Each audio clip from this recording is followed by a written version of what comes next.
ஏற்கனவே SOHC இன்ஜினை வச்சு ஒன்னு கிளிச்ச பாடலையே இதுல DOHC இன்ஜினை வச்சு 2025 அப்டேட் பண்ணிருக்கான் ஹீரோ எக்ஸ்பல்ஸ்க்கு. இதனால 200cc இருந்தது இப்ப 210cc ஆயிடுச்சு. இந்த இன்ஜினும் ஏற்கனவே போனியாகாம குடல்ல தேங்கி கிடக்கிற கரிஷ்மா XMR 210 இருந்து புடுங்கி போட்டதா. பழைய இன்ஜினும் ஆஃப் ரோடுக்கு ஓகே ஆனா ஹைவேஸ்க்கு ஒஸ்ட். ஏகப்பட்ட கம்ப்ளைண்ட்னால டோட்டலா இன்ஜினே மாத்தி விட்டாங்க. கரிஷ்மா XMR DOHC இன்ஜினை பத்தி சொல்லணும்னா இந்த இன்ஜின் உள்ள வண்டி வாங்கி நிறுத்துறதுக்கு இடமில்லன்னு சொல்லி ஃபீல் பண்ணா நோ ப்ராப்ளம். அது அப்படியே சர்வீஸ் சென்டர்லாம் நிக்கும். வாங்கிய கொஞ்ச நாளே நமக்கு பெரிய கிஃப்டா இன்ஜின் வால்வ் இருந்தா அதிகப்படியா நாய்ஸ் வரும். அடுத்த ஒரு நல்ல விஷயம் அந்த சரி பண்றதுக்கு ஹீரோ டெக்னீஷியன் ஜீரோ நாலேஜ் தான் இருக்கும். என்னவா இருக்கும்னு சொல்லி டிக்ஷனரிய பாத்துக்கிட்டு இருப்பாங்க. அடுத்த அப்டேட்டா கரிஷ்மாட்ட இருந்த TFT டிஸ்ப்ளே கழட்டி போட்டாங்க. அதுல ரைடிங் மோட் இருக்கு, ஸ்விட்சபிள் ABS ஓட டுவல் சேனல் ABS இருக்கு. ஃப்ரண்ட்ல டேங்க் டிசைனா இருக்கட்டும் இல்ல ரியர் டிசைனா இருக்கட்டும் இல்ல கிராபிக்ஸா இருக்கட்டும் நிறைய மாத்திட்டாங்க. ஃப்ரண்ட்ல இருந்த வைசரோட சைஸ் இன்கிரீஸ் பண்ணிட்டாங்க.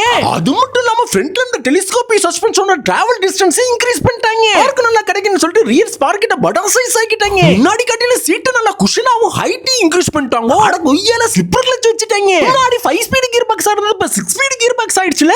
அடங்க ஒப்புறானே லிக்விட் கொண்டு வந்துட்டாங்க. இதெல்லாம் டாப் வேரியன்ட்க்கு தான். சில ஃபீச்சர்ஸ் பேஸ் வேரியன்ட்க்கு வராது.